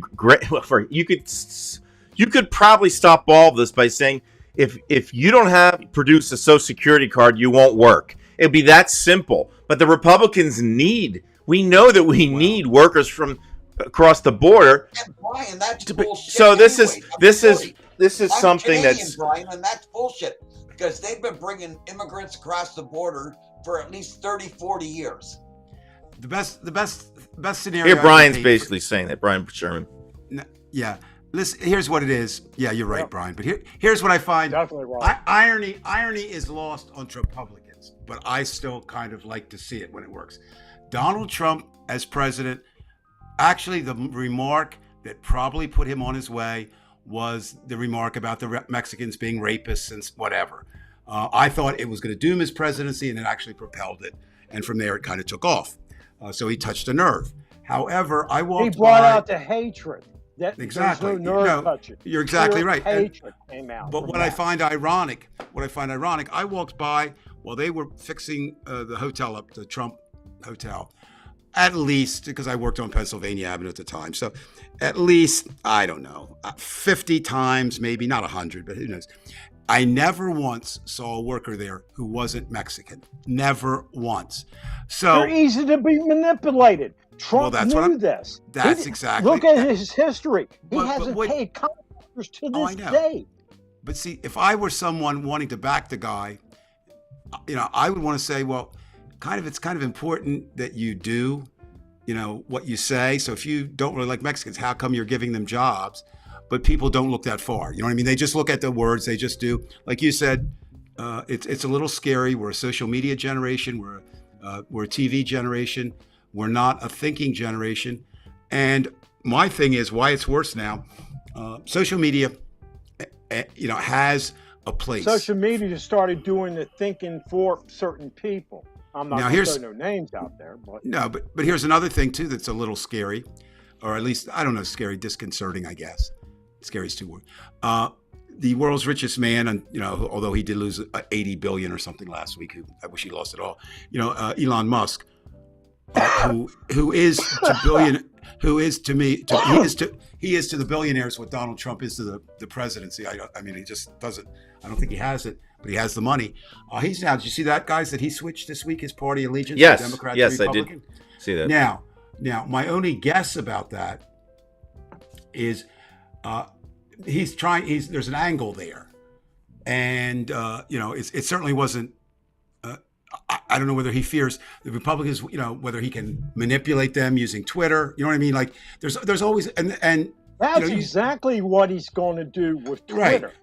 I mean, you're talking a man here that has an audacity just to send poop emojis to the Twitter CEO and it didn't say, "Oh, Elon's just brilliant. This is the master plan that he has in store." What, buying up what we deem as a public space? I mean, what do we have anymore anyway? I could go on for hours on that, especially one that sit back and left a comment one time saying, "Hey, he's an engineer. Did you mistake entrepreneur for engineer? The fuck you say? How in the hell did that happen?" I missed that in his bio. No, here's what you got. You didn't We're miss it. going to Mars. We're going to live in computers. Again, Okay, the let me fuck say you something say? real quick. Veg just put something up there about being in Calgary. Veg, my younger brother lives out in Calgary. He's been there since he was 17 years old. When he graduated out of Algonquin College, he took a little buzzer beater. It was a little car that my mom and my stepdad bought him, and it only cost like $400. It took him 2 weeks to get out there when it broke down 5 times, and now he's doing really well in Calgary. I know Calgary's having a hard time. I know because I talk to him every week, but Calgary is actually not a bad city to live in Western Alberta. It's not. Road trip, Now fellas. Now I we was didn't out get. there. No, I went out, guys. I went out there and 2003. I know Brian knows my mom passed away. I know Brian's mom and dad passed away. Brian and I have no parents left. Wait a minute, all- Trev. My I daddy lost- was. My I daddy just came lost from Texas. another brother, Texans in Calgary? Yeah, my oil. brother lives up in Calgary. Oil. Yeah. Ooh, And shit. I Road went trip out there over, in fellas. 2003. He invited me and my mom and my sister to go out. Went out. First time I went to the Calgary Stampede. It was friggin' awesome. We went to Banff. We went to Edmonton, the West Edmonton Mall. I'd never seen a mall that big in my lifetime because we sure the hell don't have one that big here. What I the never seen hell a is a roller vamp? coaster in a damn mall. I never seen a skating rink or a big friggin' flip wave. I'm just telling you, if you go What to the hell's a Edmonton, vamp? Canada, go to the West Edmonton Mall. A vamped? That place will take you 3 Did days. I miss to go something through. here? I don't know. I heard I'm with you. vamps. Vamps. Vampires? Yeah. I don't know. Vamps. What, Kevin, Jasper, didn't you say vamp. something about vamps? Or Vamp. camps? Vamps. A vamp. National Park. Banff. Okay, there we go. Abbreviate Sorry, I some don't have more. no You want teeth. to throw in some Sorry. pronouns? Sorry. too? Sorry, T-Bone. I got no teeth. I got to spit it out. I don't have none either, but still, I mean, come on. That's sort of like in Alabama, I ordered a chicken salad, and the lady said, "Here's your Vickin salad." And I'm like, what the hell is Vickin, and why is it on my plate? Are you kidding me? All right, now Chicken we're getting strips look like now, Sharpie mark. now wait a minute. Now we're getting serious. Please tell me, T-Bone, at least once if you were in Alabama, you got some Alabama white barbecue sauce. I've been in 3. No, I didn't even eat the daggone meal because No. I couldn't get past Vickin. I mean, yeah, Wow. I've been down there. Now, Now the think area about this. I enjoyed was Tuscumbia. That was a right interesting area down through there. Now, I have nothing against Alabama. It's quite a lovely place. I was disturbed when I traveled back in 2015 in Mississippi. Oh my God, I would agree. that place You know, is dreadful. you know what? It really is. It's beyond. Well, let me say this. They have snakes and gators.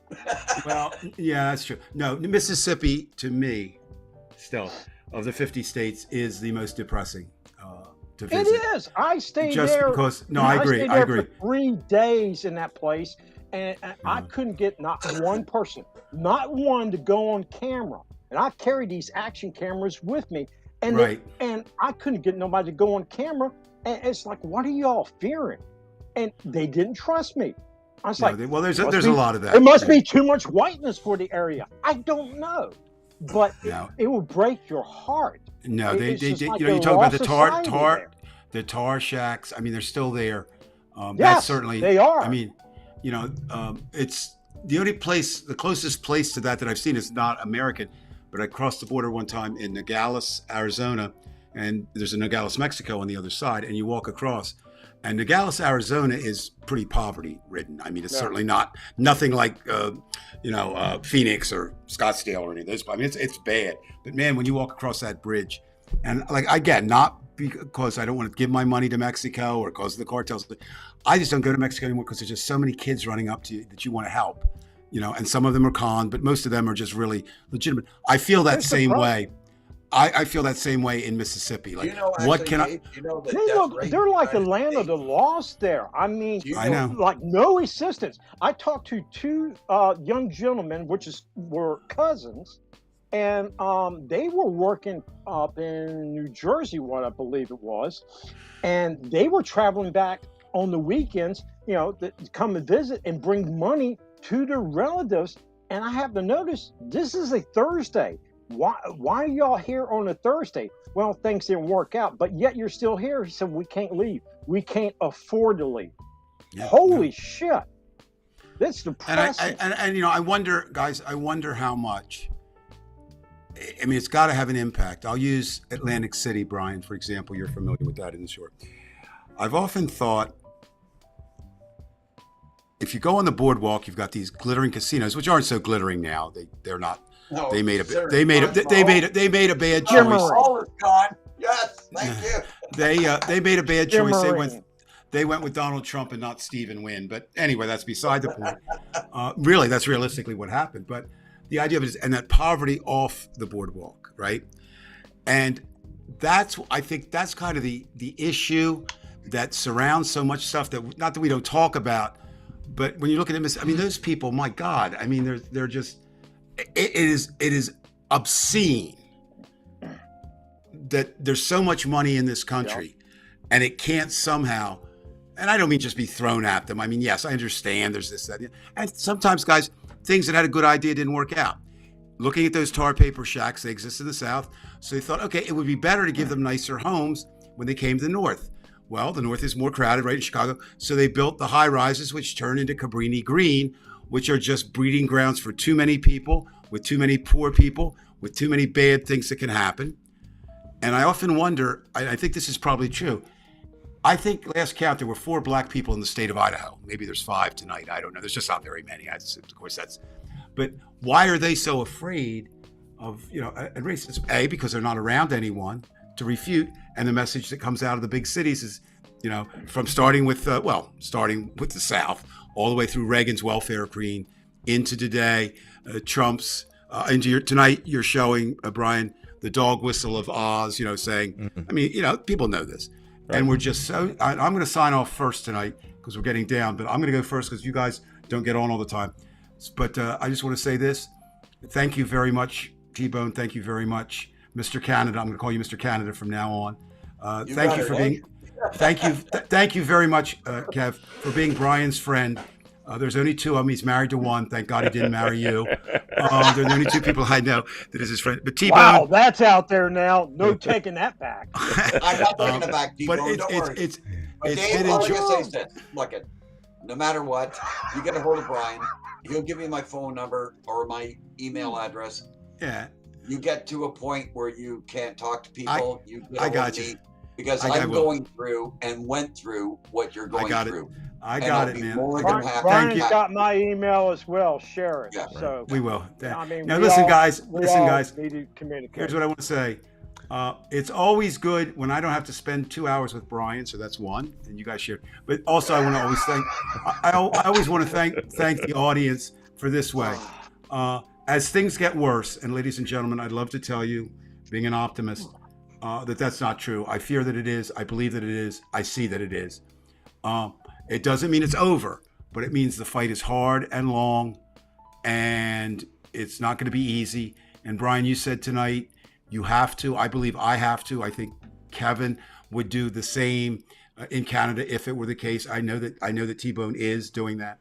We all have to do our part because it's not. It's going to be lonely in this battle. Very, very lonely if you don't have friends. So thank you, everyone. I'm out of here, and be good. All right. Thank you, Dave. Really do appreciate you. Take care, guys. Have good weeks, man. See you, Dave. Take care. Bye, everyone. All right. Let me see. Hopefully, T-Bone will be back next Saturday with us, too. Look, you guys always have an open invitation. You always have an open invitation. So, T-Bone, may I ask you, what's up next with your site? Any new plans? Are you just going to just hone your skills and do more stuff, get more intense? What's your plans with your channel? Right now, I'm kind of in a writer's block. I'm putting some smaller videos together, just to keep the analytics going there. But I do have some older stuff that I've done. You might find interesting. And by the way, everybody, this is a shameless T-Bone plug there. Right. T-Bone Life is the great channel. He has a very creative way of creating videos. I really like. It's very visual. At the same time, he gives it a very important message. There's a lot of time involved. Anybody that does videos, it's very time consuming.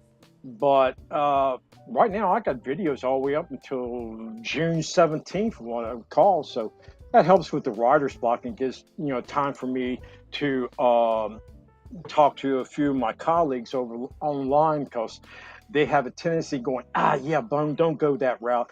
Try this out for size. Appreciate that comment.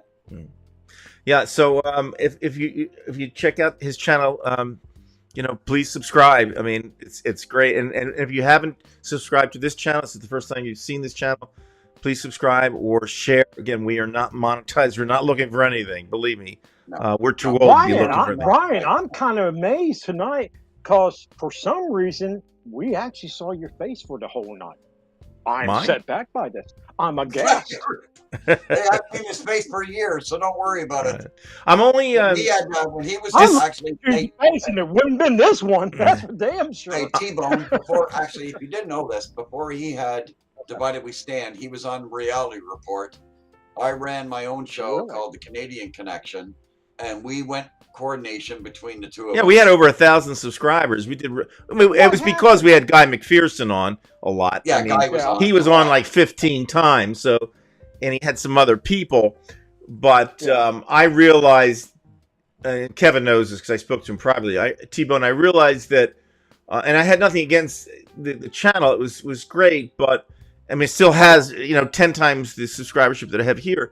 But the point was, I realized that ever since Trump came in, I could not concentrate on climate change, as important as it is, because I knew that to be able to deal with climate change, you have to deal with the politics. Climate change. And the politics. Well, climate is always changing, and when somebody says, "Well, there's no such thing as climate change," well, that conversation kind of ended right there.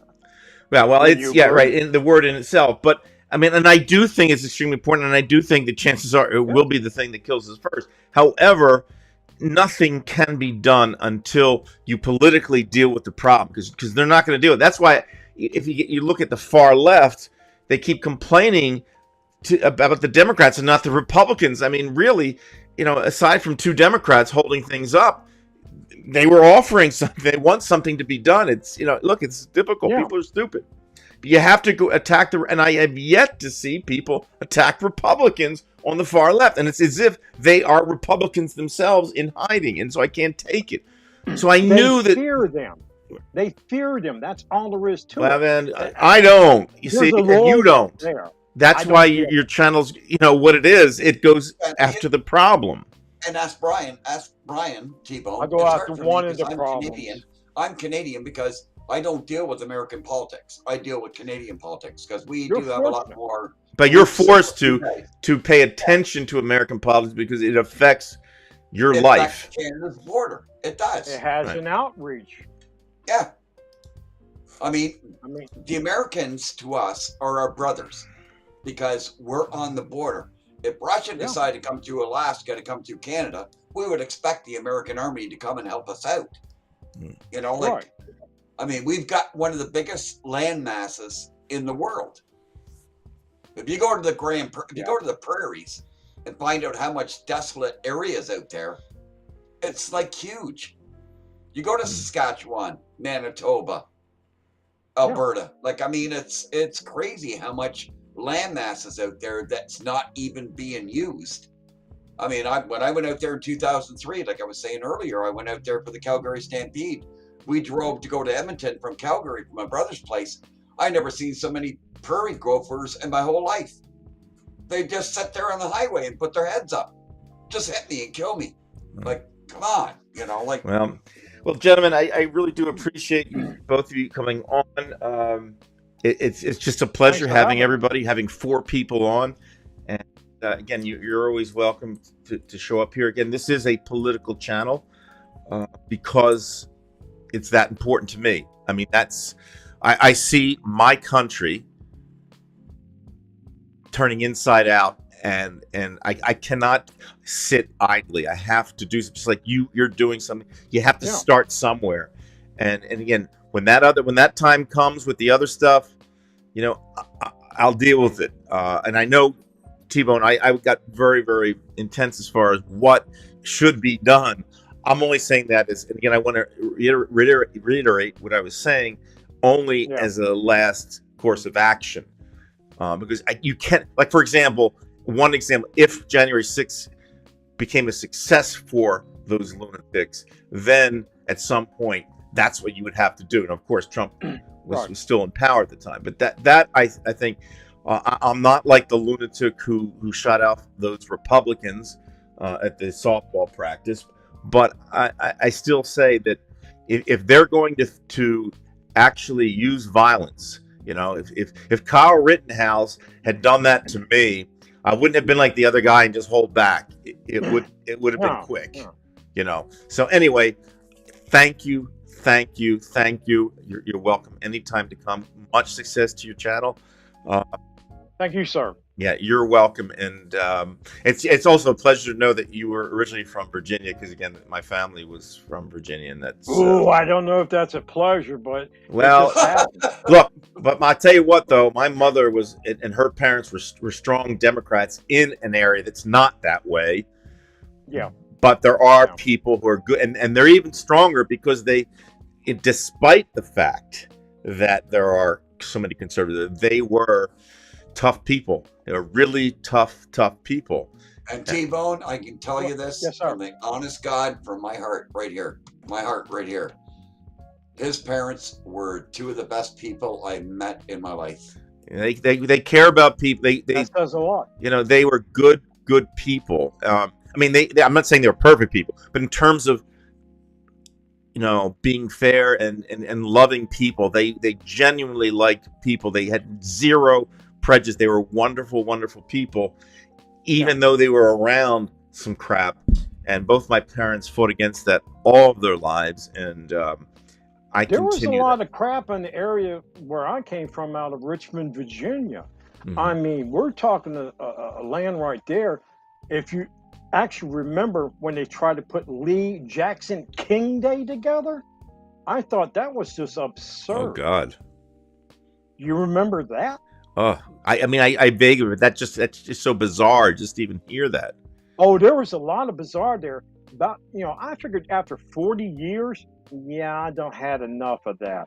Now I get a chance to go back there. I go back there, I guess, to witness things, because I don't want to be there anymore. The whole area has changed up a whole lot. Now you got an overwhelming of college students in that area. I mean, it's just growing more and more. But like when the statues finally come down, it's like it took this long to take them down. I mean, these are people that was still, a lost cause. Hey, T-Bone, I got a question for you. T-Bone. Yes, sir. I'm not sure if it was, I think it was from the Coffee House. They wanted to know if you actually painted your nails or did you get hurt? Mentally hurt, painted nails. That's my story, and I'm sticking to it. Okay. Well, gentlemen, thank you. You talking about these? Yeah, yes, I think that they're talking about. That represents my children. I've been doing that since 2007. That's a reminder that I'm, that they still love me and I still love them. That's what it's about. All right. I got two older boys. My boys are in their 30s and 40s. I got nine grandkids and one great grandkid on the way. Okay. Wow! Congratulations. Yeah. No, it ain't. It's really expensive at Christmas. Oh, come on, Uncle Kevin. All right. Listen, again, it's a pleasure. I'm going to have to sign off now. I am going to actually close the show completely, because once it goes off, it'll go up, so you won't even be in the green room with it. Yeah, but again, thank you, Brian, thank you. And I hope everybody. I'll talk to you online. Get a hold of Brian for me if you can, and send me your email address, will you? Get a hold of Brian. Oh, you mean T-Bone? Yeah, T-Bone. Yeah. Yeah. Get a hold of Brian. Who's T-Bone? I'm Brian. Yeah. I'm Brian. Hey, I don't answer anything, but we should get all of our emails straight and everything, so we talk to one another, not at one another. Got it. Got it. So Brian, all right. So I think I'll just end with. We had a good. That's night. it. We'll just end it that way. A little bit of music, and that'll be it. Have a wonderful evening and have a wonderful week, everybody. Thank you for joining. I hope I'll get the sound right for the internet stuff. I don't know why that went wrong, but that's my job to finish this week. I don't know what it is. So till next week, Brian. Till next week. From Bridgeton, New Jersey, and somewhere in Central Florida and the Great North, Kingston. No, it's not London, Ontario. It is Kingston, Ontario. Veg. London, that's the armpit. That's what Veg says, the armpit. That's where I got it. Kevin hasn't said anything about that, but What, these? yeah, Oh, no. okay. They There's smell the good. armpit of Canada, Kevin Wheeler. All right, see ya.